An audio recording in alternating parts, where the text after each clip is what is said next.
Here we are, we're 50% penetrated. And so we still have 50% of the population to go. As to the future of the net, you can certainly see several trends. One of them is more wireless access. Smartphones are turning out to be the avenue through which a lot of people first are introduced to the net, and maybe that will be their primary means of getting access to the internet's contents and to interacting with it. I think higher speeds are almost absolutely predictable. They've been going up forever, up from 300 bits per second to now well over 10 gigabits a second at the edge, to say nothing of the core of the net, which we see running at 100 to 400 gigabits a second. So over time, that'll get faster and faster. I think we'll also find ways of making access more available around the world where it isn't right now.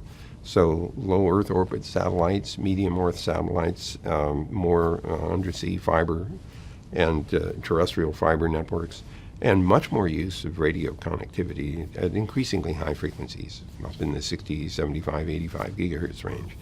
So we'll see lots more opportunity for connecting to the network. I think you will also see this cloud computing avenue for providing services continue to expand until it's replaced by something else. But at the moment, it's a very efficient way of providing service to very large numbers of users. I mean, Facebook is reported to have 2 billion users. Google, I don't know how many, but it's certainly well in excess of 1 billion. So those are part of the obvious features for the net.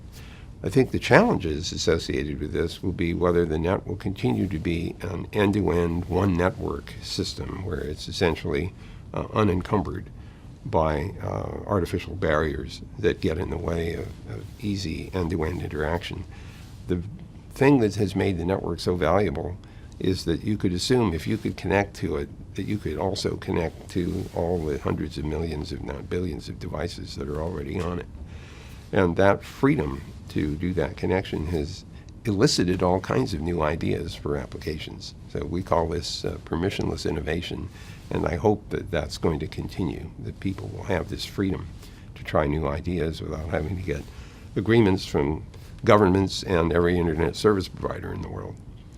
So my hope is that we will see a continued expansion and continued connectivity and interoperability of all parts of the network, and an increasing effort to make the network safer for people to use. It's a hazardous place now, thanks to all the various potential attacks that can be made by people that don't have your best interests in mind.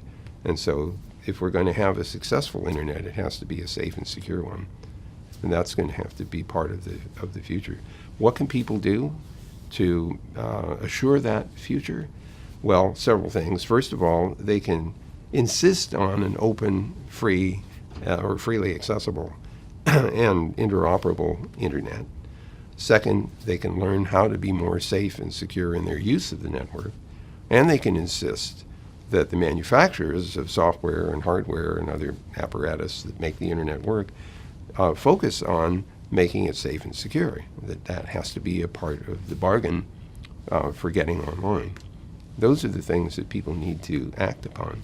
The Internet Society has an opportunity to assist in that by becoming a voice for those properties that have made the Internet so valuable, and to help organize the users of the Internet to make their voices heard and their needs visible to governments and to industry.